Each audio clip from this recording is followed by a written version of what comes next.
Mais c'est vrai que je pense que ça peut arriver, c'est-à-dire que peut-être qu'on n'y croit pas assez finalement, ou finalement c'est une question de confiance ou d'estime.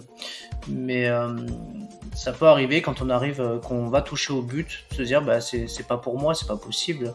Et je pense que il peut y avoir un lien avec des croyances limitantes. Ça peut être lié à l'éducation tout simplement, ça peut être lié à des expériences finalement pas réussies et qui sont encore fortement ancrées en nous. Et finalement, parfois il y a des réminiscences de fantômes du passé qui peuvent venir voilà, la petite voix qui va venir te parler, te dire mais non, c'est pas pour toi ça, c'est pour les autres. Et oui, ça peut arriver. La peur.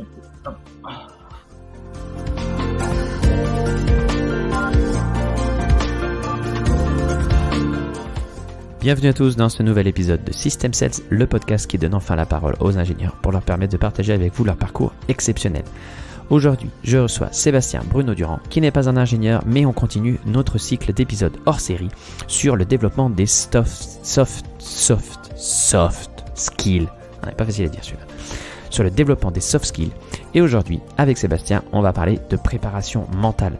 Vous allez voir comment avec des exercices tout simples, vous allez pouvoir booster vos performances et atteindre enfin vos objectifs sportifs, personnels ou professionnels évidemment.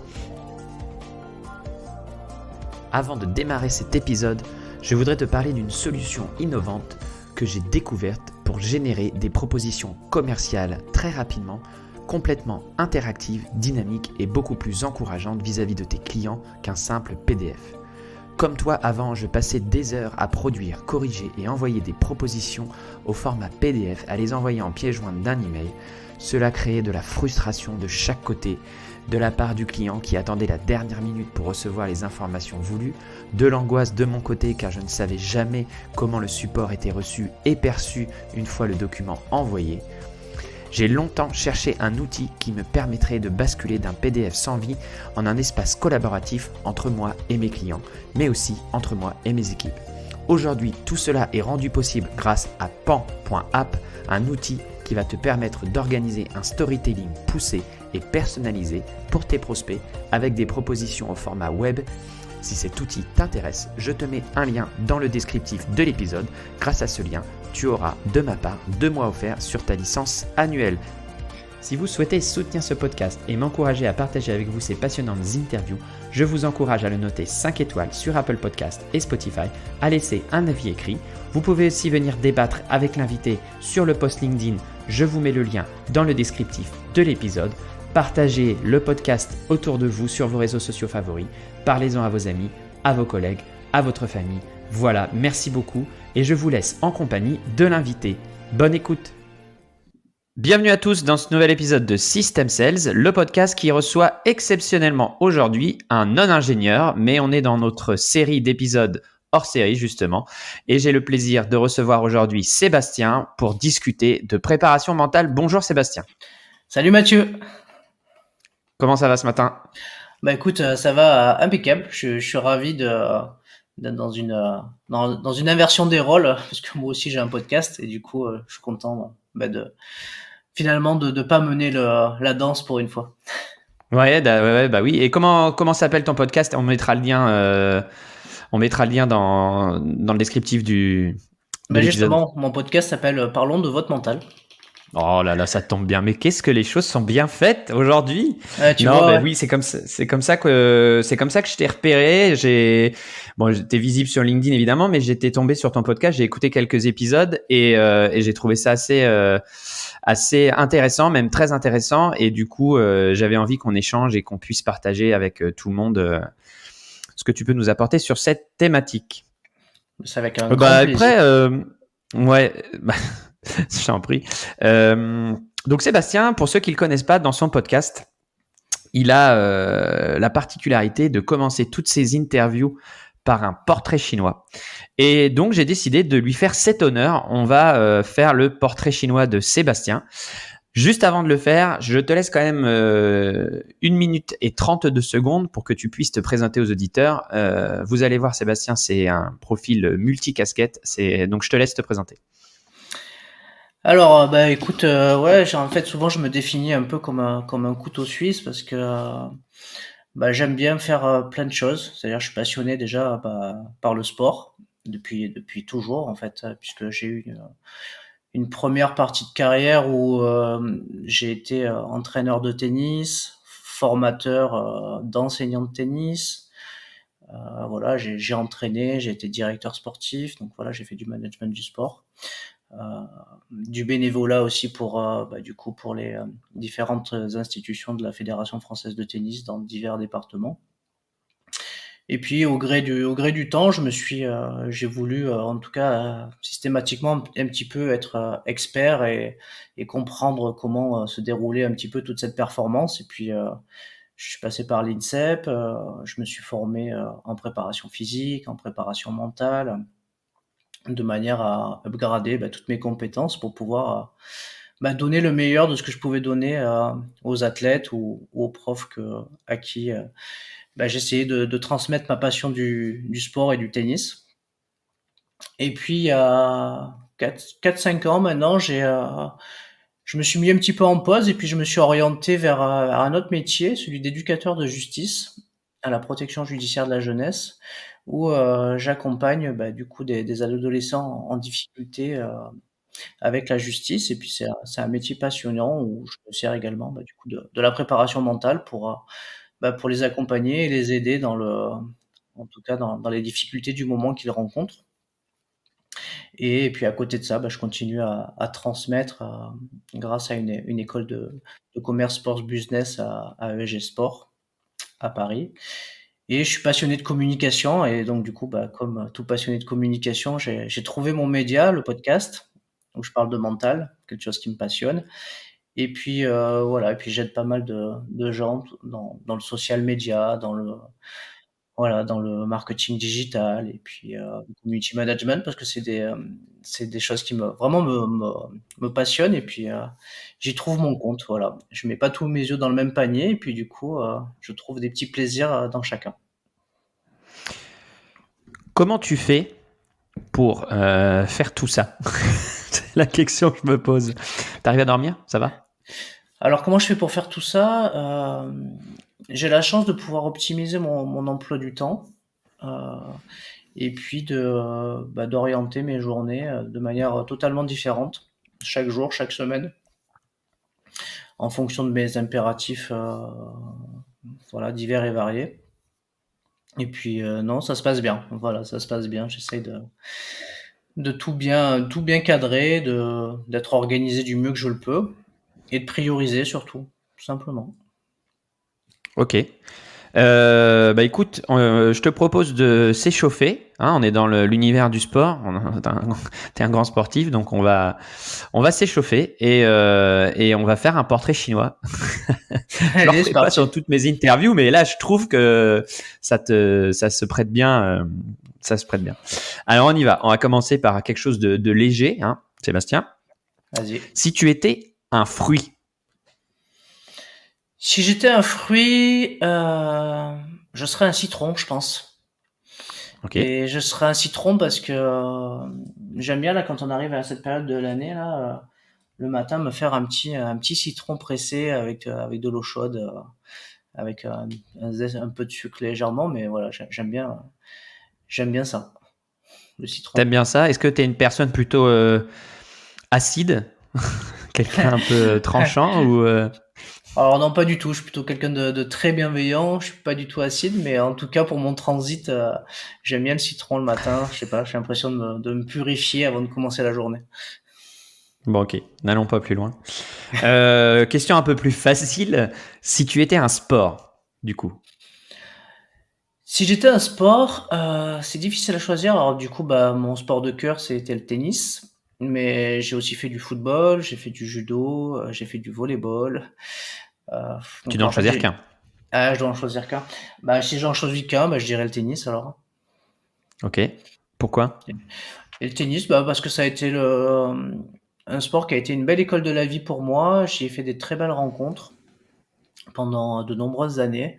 Et c'est aujourd'hui, bah, c'est un sport qui m'a construit et qui fait ce que je suis aujourd'hui, hein, tout simplement. avec de l'intérêt pour la préparation mentale. Enfin, voilà, c'est un sport très individuel, le tennis, où on est obligé de travailler sur soi. Donc, quand je joue au tennis, j'étais obligé de travailler sur moi. J'étais très perfectionniste, donc ce qui m'a amené à vouloir toujours le meilleur dans chaque coup, le meilleur dans chaque point. Et ça n'a pas toujours été à mon avantage parce que du coup, ça pouvait me mettre dans des colères terribles quand j'arrivais pas à faire ce que je voulais. Donc, du coup, j'ai dû travailler énormément sur moi. Et, euh, et après, du coup, ça m'a permis aussi d'aider les autres, hein. Je me suis formé ensuite. Donc, du coup, j'ai une approche, en tout cas du développement personnel et de la gestion émotionnelle qui s'est faite grâce à ce sport. Qu'est-ce que ça a de plus le tennis, justement, selon toi, par rapport à d'autres sports, dans la préparation, dans l'éducation des enfants, des adolescents? Par exemple, je rebondis là-dessus parce que j'écoutais la personne qui a monté l'académie de tennis là, dans le sud de la France, où les gens alors viennent des États-Unis, d'exemple, pour mettre leurs enfants en sport-études, et pas forcément dans l'optique de devenir des champions de tennis, mais dans une optique d'allier justement cette éducation physique à l'éducation intellectuelle. Et du coup, je te pose la question, qu'est-ce que ça apporte justement le tennis de plus que les autres sports aux enfants, aux adolescents? Alors là, je suppose que tu parles de Patrick Mouratoglou. Oui, voilà, merci. Merci, tu m'as sauvé. Je savais plus le... Qui a créé son académie, donc du coup dans le sud, mais qui à la base avait créé une académie dans les Yvelines, à Tiverval, pendant de nombreuses années. Ça apporte beaucoup de choses, hein, en fait. Le tennis, et d'autant plus chez les enfants, du coup déjà c'est un sport c'est un sport avec une grande motricité fine, œil, pied, main.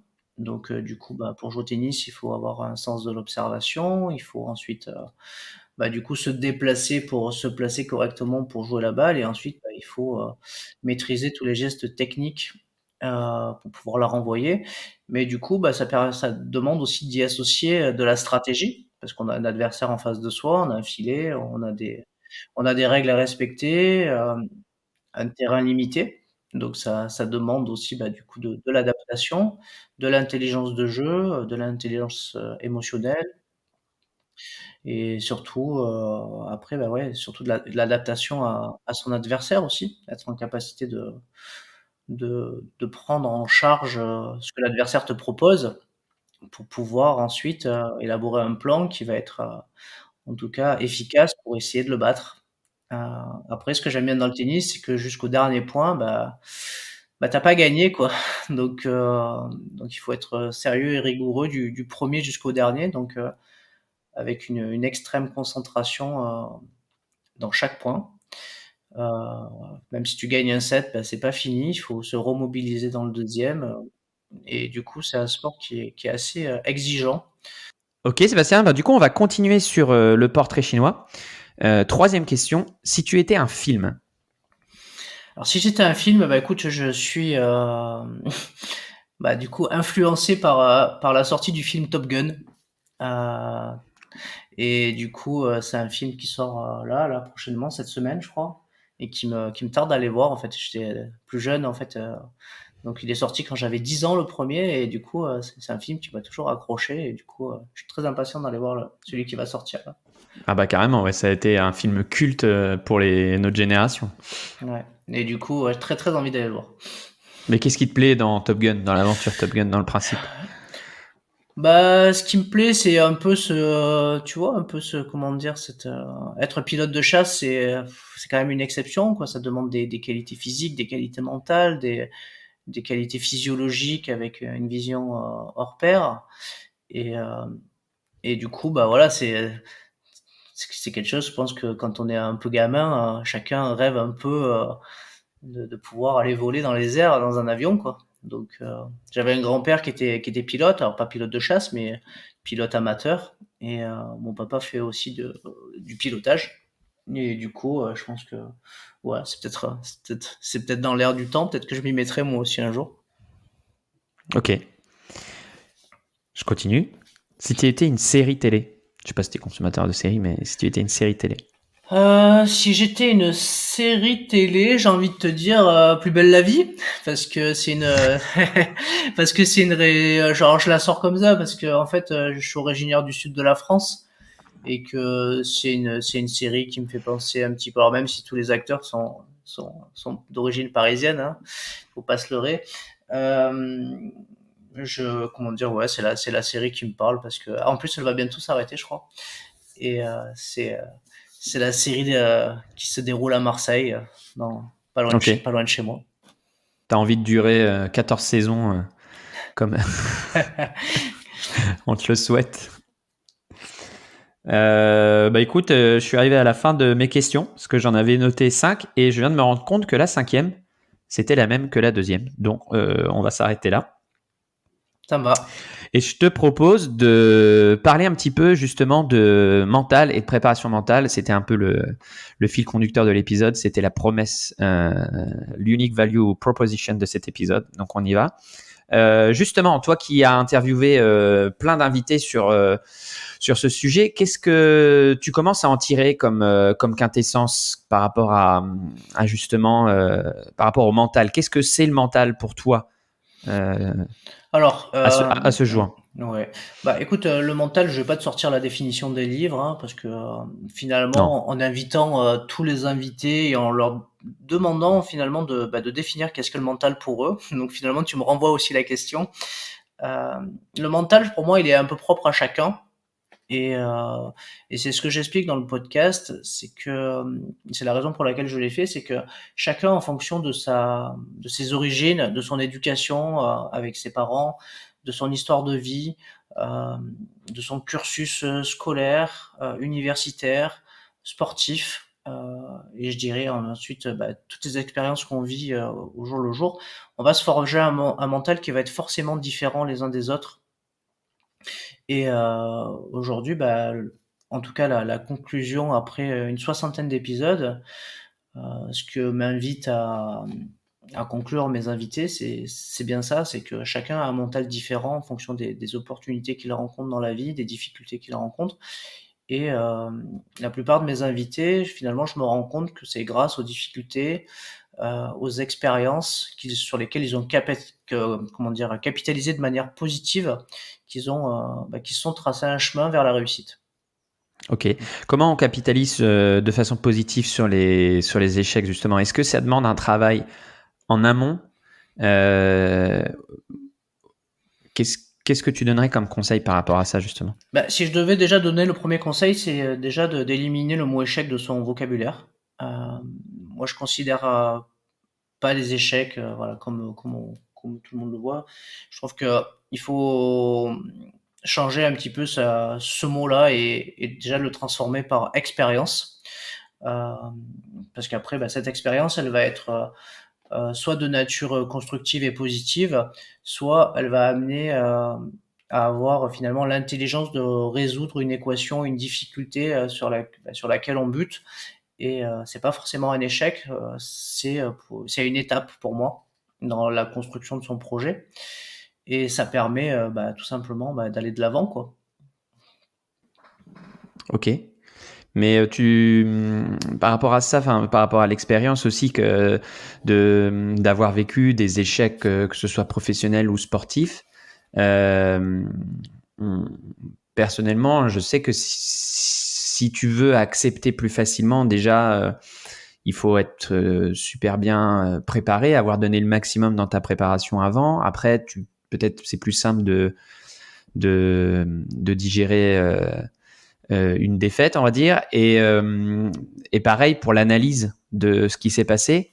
C'est aussi plus simple d'analyser, d'avoir des records, des choses par rapport à tout ça que d'analyser froidement ou de laisser son cerveau tourner en boucle des images ou des choses. Qu'est-ce que ça te fait penser à quoi tout ça?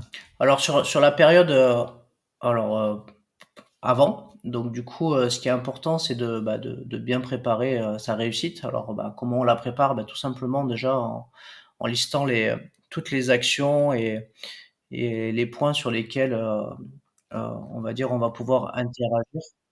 Euh, sans voilà, en fait, c'est des points sur lesquels, bah, ça dépend que de nous, pour pouvoir être performant. Et ensuite, c'est important de lister les éléments qui pourraient survenir, mais qui ne sont pas de notre maîtrise. Parce que très souvent, ce qui se passe, c'est que ces éléments-là vont venir, engendrer des pensées parasites ou des frustrations, alors que finalement on ne peut pas les maîtriser et ça nous empêche de nous concentrer, très souvent sur, bah, les éléments qui sont de notre maîtrise et sur lesquels on peut agir pour être performant. Ça, c'est déjà le premier conseil que je pourrais donner, c'est vraiment ça, c'est de quelle que soit l'activité qu'on a, bon, si c'est le sport ou si c'est même, un rendez-vous professionnel ou une démarche commerciale, c'est déjà de lister, bah, qu'est-ce qui dépend de moi pour, réussir, en tout cas, je sais pas moi, à réussir ce contrat ou à réussir cette performance sportive et ensuite, bah, quels sont les éléments qui pourraient venir, bah, m'empêcher ou me distraire, et sur lesquels, bah, je dois pas m'attarder. Du coup, ça va obliger finalement notre cerveau à finalement, si on rencontre un point de distraction, à tout de suite se refocaliser sur ce qu'on doit maîtriser et en tout cas sur les points importants, de notre maîtrise pour réussir. Ça, c'est vraiment quelque chose qui me semble être important, que je fais régulièrement avec, bah, beaucoup d'athlètes. Et le point d'après, c'est que, bah, une fois que cette expérience est terminée, donc je parle d'expérience, hein, elle peut être, réussie, partiellement réussie ou bah, pas réussie. Ce qui va se passer, bah, c'est que c'est important de faire un point, un débrief, tout simplement pour, bah, avoir en tête, lister, bah, toutes les actions, qui étaient de notre maîtrise et voir, bah, qu'est-ce qu'on a réussi à faire et qu'est-ce qu'on n'a pas forcément réussi à optimiser pour pouvoir, bah, si on recommence, bah, upgrader tout ça et être meilleur le coup d'après et surtout, bah, voir tous les éléments, non maîtrisables qui sont survenus et qui nous ont peut-être, empêchés de réussir, cette fois-ci. Ça ça va permettre ensuite, bah, du coup d'être meilleur le coup d'après. Si pour un débrief comme ça, on n'a pas toujours accès à un enregistrement ou une vidéo, qu'est-ce que tu conseilles de faire euh, juste après juste après l'événement en question? Est-ce que tu as des astuces, soit si tu n'as pas accès à quelque chose de matériel pour visualiser ce qui s'est passé? Est-ce qu'il y a d'autres choses à faire pour éliminer ou justement se décharger de... Bah, je crois que la première chose à faire déjà, c'est de couper, pendant le temps qu'il faut en fonction de son besoin, aller faire autre chose, penser à autre chose, voilà, décompresser pour ensuite mieux revenir dessus. Après, bah, si on a la chance, d'avoir quelqu'un qui a une écoute attentive, une écoute active, bah, pouvoir lui en parler, échanger avec lui, ça peut être intéressant. Parce que du coup, par le biais de l'échange et de la parole, ça permet aussi de déconstruire et de reconstruire, bah, ce qui s'est passé. Donc ça permet aussi, bah, finalement, en parlant, de pouvoir faire émerger pas mal de choses. Notamment, alors on utilise souvent en préparation mentale les entretiens d'explicitation qui permettent vraiment on va dire, un petit peu comme un scénario, de venir décortiquer point par point, voilà, les différentes étapes. Qu'est-ce que j'ai fait, comment je l'ai fait. À ce moment-là, bah, j'ai eu une pensée alors que j'étais en train de parler de ça. Enfin voilà, ça permet d'intégrer aussi, bah, du coup, la gestion émotionnelle en tout cas pendant cette période-là, quoi.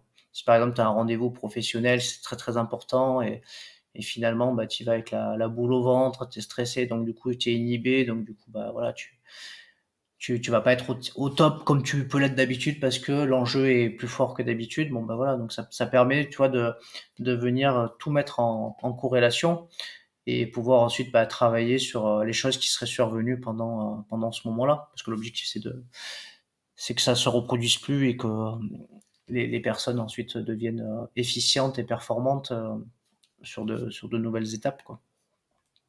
Ok. Est-ce que ça existe la peur de réussir? C'est-à-dire que, par exemple, quelqu'un qui a des très bonnes capacités et qui sent qu'il peut faire un très bon résultat, est-ce que ça existe la peur de la réussite? Et je fais la corrélation avec l'entrepreneuriat. ou n'importe quoi dans le monde professionnel, quand on sent qu'on va arriver à quelque chose, qu'on va réussir à construire quelque chose, il y a des gens qui se sabotent pour pas justement. Tu vois ce que je veux dire ou pas? Ah oui, bah, tout à Est-ce fait, que hein, non. Tout à fait, tout à fait. Bah, ça arrive dans le sport, hein, tout simplement, hein. Je veux dire, je sais pas pourquoi je pense au PSG là, qui est non mais c'est vrai, non mais je pense à ça, en fait, souvent ils s'auto-sabotent alors qu'ils ont tout le au potentiel. sabord? Alors je sais pas si c'est saborder ou Ouais, ouais, auto-saboter. Enfin, peu importe, c'est pareil. ouais, c'est du sabotage, hein, tout C'est simplement. ça, c'est ça. Mais c'est vrai que je pense que ça peut arriver, c'est-à-dire que peut-être qu'on n'y croit pas assez finalement, ou finalement c'est une question de confiance ou d'estime. Mais ça peut arriver quand on arrive, qu'on va toucher au but, de se dire bah c'est pas pour moi, c'est pas possible. Et, euh, et je pense que il peut y avoir un lien avec des croyances limitantes. Ça peut être lié à l'éducation tout simplement. Ça peut être lié à des expériences finalement pas réussies et qui sont encore fortement ancrées en nous. Et, et finalement, parfois il y a des réminiscences voilà, de fantômes du passé qui peuvent venir voilà, la petite voix qui va venir te parler, te dire mais non, c'est pas pour toi ça, c'est pour les autres. Et, euh, et oui, ça peut arriver. La peur Et du. concrètement, tu as des outils pour justement surmonter ça ou même l'anticiper avant que ça n'arrive, faire des choses pour que justement le jour où ça arrive, inconsciemment tu passes l'obstacle, où tu évites, où tu sens le truc venir et tu le vises, tu le vois venir. Enfin, déjà maintenant, quand tu as conscience de ça, quand tu le vois arriver, tu dis voilà, attention. Bah, déjà, quand ça Mais je t'arrive, sais. ouais, bah, quand ça t'arrive déjà plusieurs fois, bah, déjà, tu commences à en prendre conscience. Et je pense que, déjà, bah, à partir du moment où tu as cette prise de conscience-là, bah, je pense qu'il faut commencer déjà à travailler un peu sur toi et s'interroger sur voilà, sur ces ancrages, on va dire, bah, finalement, qui sont pas très, comment dire, sympathiques à croiser quand on a des enjeux des choses je veux dire, à réussir finalement, parce que bah, voilà, dans le commerce, on a certainement des enjeux économiques, des chiffres à atteindre, etc. Donc, ce qui est important, c'est bah, déjà peut-être d'aller voir, alors on dit aller voir quelqu'un, alors pas forcément un psychologue, mais en tout cas aller voir un coach, un préparateur mental, ou même, ça peut être un psychologue, hein, tout simplement, hein, ça peut aider aussi, hein. Mais ne serait-ce que déjà poser des mots sur ce qui pose problème, sur comment la personne le vit, à quel moment ça arrive. Est-ce que dès la veille, la personne est stressée, comment elle vit tout ça dans le jour J ensuite, pour ensuite aller remonter les causes profondes en tout cas de ce comportement cognitif qui se passe à ce moment-là, quoi. Très clair. Et justement, par rapport à ça, je continue sur cette logique de victoire et de réussite. Il n'y a rien de péjoratif là-dedans. Euh, Par exemple, tu as une compétition, tu vises la première place ou j'en sais rien, peu importe, mais tu vises un objectif précis. Qu'est-ce que tu conseilles, toi? Tu conseilles de le visualiser, de s'y préparer, pour pas être noyé sous les émotions le jour J. Voilà, toi, tu te prépares un mois ou deux avant pour un championnat qui est très important. Ton objectif, tu t'en caches pas, c'est la première place. Qu'est-ce qu'on peut faire au niveau mental justement pour être prêt, pour être au maximum de ses capacités le jour J par rapport à ça et pas être submergé par l'enjeu, quoi. Alors déjà pour pas être submergé par l'enjeu, déjà, tu vois, tu parles d'enjeu, donc ça veut dire que cet enjeu, il va falloir déjà peut-être mettre des mots dessus, c'est-à-dire que quelles sont les choses importantes, qu'est-ce qu'on a à gagner derrière cette étape importante. Donc parce que si on le pense pas, finalement ça va te rattraper ça va te rattraper le jour J. Et le jour J, finalement, tu seras submergé par les émotions et tu seras dans cette quête de résultats et ça va peut-être venir te perturber dans toutes les actions sur lesquelles tu dois te concentrer pour pouvoir être performant. Donc du coup, bah, ça va pas avoir en fait un bon effet. Mais ce que tu peux faire, c'est là, je pense tout de suite à un petit exercice qui est inspiré des techniques d'optimisation du potentiel. C'est un petit exercice que j'aime bien faire pour moi déjà et que j'aime bien proposer aussi en fait, c'est proposable à des athlètes, mais ça peut être des artistes, ça peut être des managers, ça peut être, enfin tout métier quoi. Ça peut être des étudiants et l'exercice il consiste, ça s'appelle c'est la visualisation mentale de la réussite ou plan de la réussite et c'est un petit exercice qui va durer, une dizaine de minutes, 20 minutes. Son objectif, il consiste à construire du positif et à se projeter avec optimisme, pardon, vers l'objectif qu'on veut atteindre. En fait, c'est assez simple. C'est prendre une feuille blanche, un crayon, donc voilà, se poser, fermer les yeux, et puis voilà, donc du coup, utiliser la respiration pour voilà, pour pouvoir être calme et serein et bah, commencer déjà à faire un petit, ce qu'on appelle la météo du jour. Je sais pas si tu vois ce que c'est la météo du jour. Donc du coup, Ça me parle, ouais. voilà, Quand tu fais un peu de méditation, la météo, c'est des notions qui sont voilà, abordées, la ouais. météo du jour, tu fais un peu un bilan psychophysiologique, voilà, de différents aspects. Comment tu te sens physiquement? Est-ce que tu as de l'énergie aujourd'hui? Mentalement, voilà, comment tu te sens? Émotionnellement aussi, comment tu te sens? Et donc du coup, bah, ça permet de faire un petit point là-dessus. Et ensuite, bah, tu vas visualiser ton objectif à réaliser. Et la première chose, c'est que tu vas le formuler clairement dans ta tête avec une phrase. Voilà. Donc, par exemple, je veux être performant au travail aujourd'hui, ou ça peut être, voilà, ça peut être ça. Et après, ce qui est intéressant derrière, c'est que cet exercice, tu vas pouvoir le décliner, c'est-à-dire tu vas pouvoir y mettre une date, un lieu, pour qu'il devienne le plus clair possible. Et derrière, bah, tu vas continuer à visualiser. Donc, tu vas maintenir cet objectif dans ta tête avec une réussite, avec toutes les actions positives qui seront produites en cas de réussite. Alors, ça peut être la joie, la fierté, la confiance, tu vois, ou les suites et les projets qui s'ensuivent si tu réussis, les relations interpersonnelles que tu peux y trouver. Et bah, du coup, l'idée, c'est de se laisser un peu envahir par toutes ces émotions positives et de les noter sur la feuille, tu vois? Tout ce que ça va pouvoir du coup, te procurer.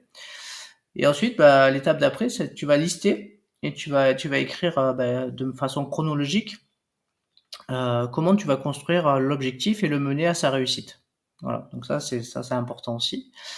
Et l'étape d'après, c'est que tu vas lister, bah, les qualités, dont tu disposes et que tu vas mettre en œuvre, bah, pour réussir ton objectif. Alors que ça soit physique, intellectuel, technique, relationnel, émotionnel, voilà, toutes les qualités dont tu as besoin pour réussir. Tu vas lister, bah, les attitudes que tu dois adopter pour, mener à bien ton projet. Donc, bah, les attitudes, hein, c'est le comportement, comment tu te sens. Alors, si c'est une réunion, si c'est du sport, enfin voilà, donc tout le comportement que tu vas devoir et les bonnes attitudes que tu dois avoir.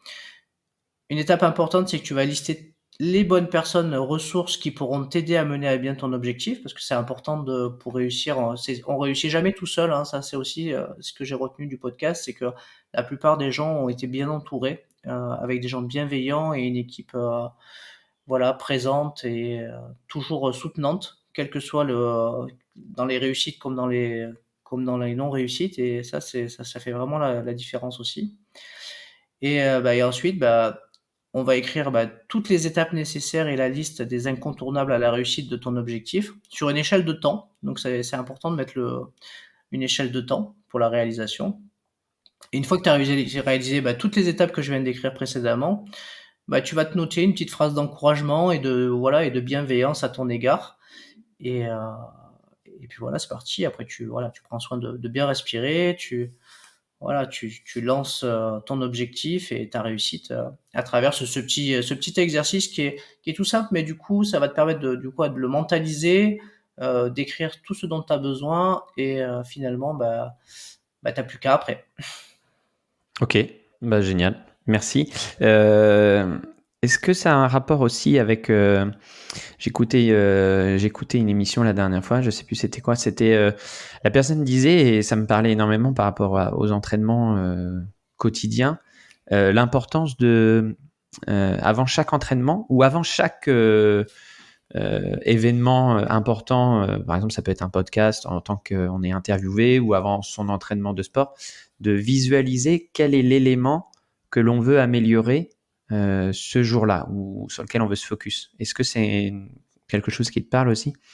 La personne qui en parlait disait justement, c'est ce qui fait la différence entre les grands champions ou les gens qui restent entre guillemets moyens tout le temps, c'est que la personne moyenne va aller à son entraînement toutes les semaines et va se laisser guider, et puis voilà, va acquérir des choses mais sans plus.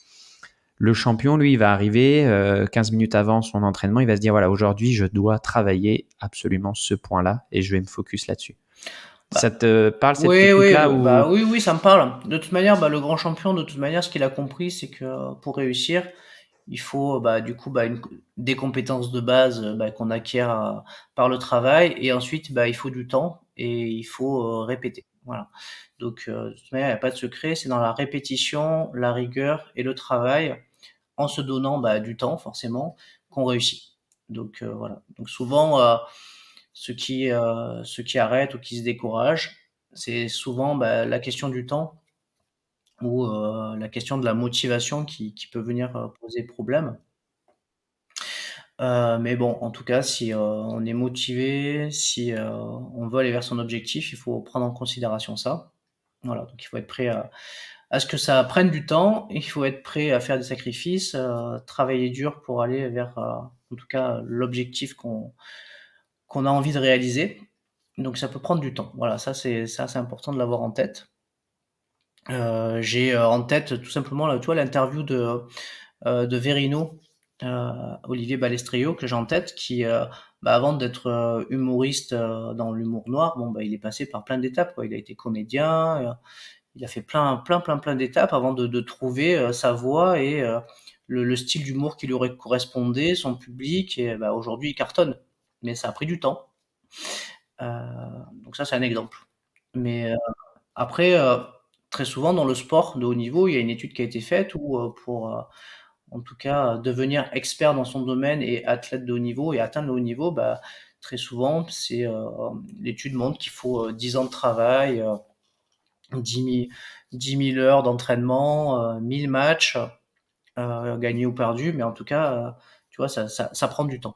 L'expertise prend du temps, donc en général, il faut compter 10 années à peu près, et du travail.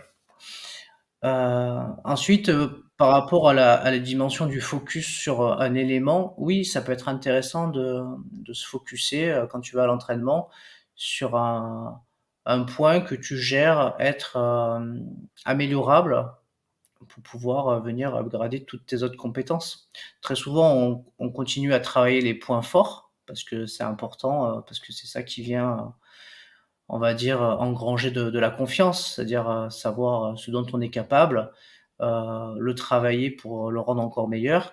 Mais c'est aussi important de venir upgrader les points de difficulté qu'on peut, voilà, qu'on peut venir finalement, comment dire, être sensibilisé pendant la compétition ou par, comme tu disais, tu parlais d'un podcast, mais c'est vrai que si tu vas faire un podcast et que finalement, je sais pas, moi, tu as des mots que tu répètes ou que tu te sens pas à l'aise, bon, finalement, un petit débriefing, peut-être, et comment dire, s'interroger sur comment tu peux progresser, t'entraîner tout simplement dans ta glace, hein. Voilà, ça va te permettre d'être plus à l'aise après, quoi. Ok. J'avais noté, quand tu prépares justement où tu as préparé, où tu prépares des sportifs, c'est quoi le plus gros manque que tu identifies à chaque fois, un des éléments communs sur lequel tu travailles le plus?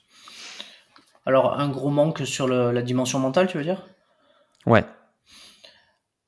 J'ai envie de dire la dimension mentale, tout court. Pour les ouais, d'accord. Ok. Non, mais très souvent, la plupart du temps, la dimension mentale, c'est un peu le dernier, c'est un peu le dernier rouage, alors que ça devrait être le premier dès le départ, c'est-à-dire même dans l'entraînement des tout petits, c'est-à-dire qu'on devrait apprendre aux jeunes, j'appellerais ça même éducation mentale, c'est-à-dire comment on fait pour se concentrer, euh, comment on fait pour comment dire, capitaliser de la confiance, comment on rentre dans sa bulle avant un match pour pouvoir être performant ensuite. Et voilà, plein de petits trucs comme ça. Je pense que c'est plein de petits outils qui peuvent s'apprendre pour le sport, mais ça peut être aussi valable pour l'école. Comment je gère mes émotions quand j'ai un contrôle à l'école, ou ne serait-ce que apprendre à identifier les émotions. Tiens, je suis en colère, mais pourquoi je suis en colère? Qu'est-ce qui fait que je suis en colère, quoi? Est-ce que c'est un copain qui m'a mal parlé? Tu vois, ne serait-ce qu'identifier une émotion, déjà, c'est important chez les enfants.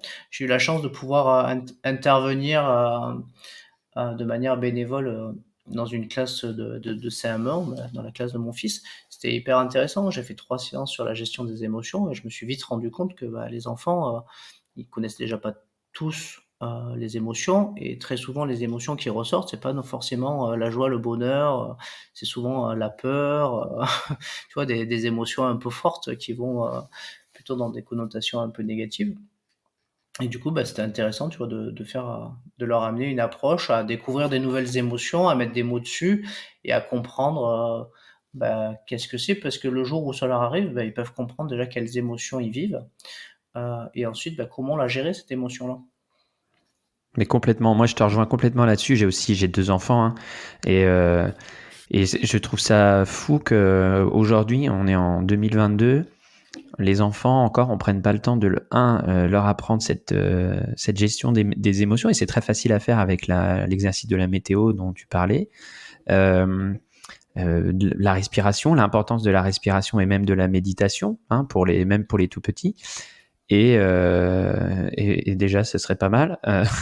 Déjà, ne serait-ce que ouais. Et ils sont tellement dans l'apprentissage, dans l'acquisition de bonnes habitudes, que ce serait justement à cet âge-là où c'est très facile de leur apprendre ces choses très simples. Et je rebondis sur ce que tu disais, ça me faisait penser aussi à Teddy Riner, quand on regarde les documentaires sur sa vie, quand il rejoint l'INSEP à 12 ou 14 ans, je crois 12 ans, hein, déjà. C'est un des premiers sportifs français, dès l'âge de 12 ans, à avoir travaillé avec une psychologue et un coach mental. Et on voit aujourd'hui les résultats que ça lui a permis d'obtenir. Oui, il a eu une éducation en tout cas sur cette dimension-là, en fait. Il l'a pas laissé au hasard. Au contraire, il a intégré parce qu'elle fait partie des déterminants de la performance, au même titre que, voilà, on va dire les gestes techniques, que la maîtrise des stratégies en fonction des adversaires, que de la préparation physique. Donc, du coup, c'est une dimension que tu peux pas comment dire, tu peux pas t'en extraire, parce que de toute manière, à un moment donné, elle va te rattraper.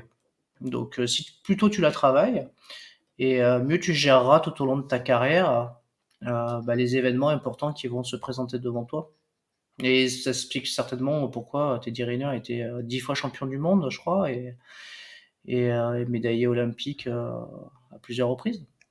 Multimédaillé olympique, ouais. Ouais. Non, mais complètement.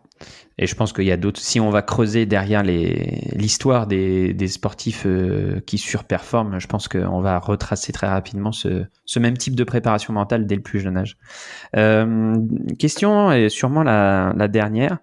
Qu'est-ce que avec toute l'expérience que tu as acquise, et qu'est-ce que tu te dirais au Sébastien alors c'est une question qu'on entend souvent dans les podcasts, mais je la pose pas, moi. Donc celle-là, tu seras l'unique invité à l'avoir. Qu'est-ce que tu te dirais à ton toi débutant en sport, justement? Qu'est-ce que tu ferais différemment pour justement Je crois que je ferais tout différemment, en fait. Parce que du coup, je pense que déjà j'accorderais une importance déjà importante déjà à la dimension mentale, même en étant plus jeune. Euh, du coup, si j'avais eu tous les outils qui sont à ma disposition aujourd'hui à l'âge de 45 ans, et si je les avais eu plus jeunes, je pense que ça m'aurait rendu bien des services dans certaines compétitions, ou par rapport à certaines attitudes ou comportements où finalement, voilà, comme tout le monde, ça m'est arrivé finalement de péter un câble sur le court parce que j'arrivais pas à m'adapter à mon adversaire et qui me posait des énormes difficultés que finalement, j'arrivais pas à gérer. Du coup, finalement, la défaite était pas très loin à chaque fois, alors que c'était des adversaires qui auraient été très largement on va dire à ma portée. Donc je pense que voilà, j'accorderais beaucoup plus d'importance dès le départ à la préparation mentale, puisque finalement, c'est quand j'ai commencé à avoir des problématiques de cet ordre-là. Alors, quand j'ai joué au tennis, hein, quand j'ai commencé le tennis, hein, parce que quand je jouais au football enfin, je me posais pas toutes ces questions. J'étais dans un sport collectif soutenu par tous mes coéquipiers avec un entraîneur. C'était pas du tout la même chose. Mais quand j'ai commencé ce sport individuel, bah oui, hein, t'es tout seul sur le terrain, donc et t'as pas de coaching. Le coaching, c'est interdit. Donc t'es face à toi-même et enfin, voilà, tu peux être traversé par tellement d'émotions pendant un match de tennis. C'est quand même assez incroyable. Et tu vois, j'ai un souvenir qui me vient, mais d'un match assez incroyable où c'est ça en fait la beauté du tennis, c'est que j'étais mené 6-0, 4-0, 45 dans un match par équipe dans le Var. Et finalement, donc je suis mené 6-0, 5-0. J'arrive à gagner le jeu à 5-1. Finalement, finalement, ça me redonne espoir parce que j'avais pas gagné un jeu depuis le début de la rencontre. Et finalement, je continue à m'accrocher, mais le fait que je gagne un jeu, ça perturbe mon adversaire. Et je m'en rends compte, je dis tiens, c'est bizarre. Et du coup, je me suis accroché. Et au final, je sauve une balle de match. Je monte, ce match est complètement fou. Tu vois, et pourtant, il est très très vieux. Je devais avoir 14-15 ans, hein, donc ça remonte à loin. Et finalement, ce match, je le gagne au tie-break, le deuxième set. Et mon adversaire craque littéralement et je gagne 6-0 le troisième. Et tu vois, c'est un peu la démonstration que finalement, tout se joue à peu de choses et, au mental qu'on peut avoir ou à la confiance qu'on peut ressentir à un moment donné pour pouvoir s'accrocher et on va dire donner le meilleur jusqu'au bout pour pouvoir essayer de gagner, quoi. Mais on le voit souvent au tennis, c'est assez fou, une fois que la tendance est renversée, le doute s'installe.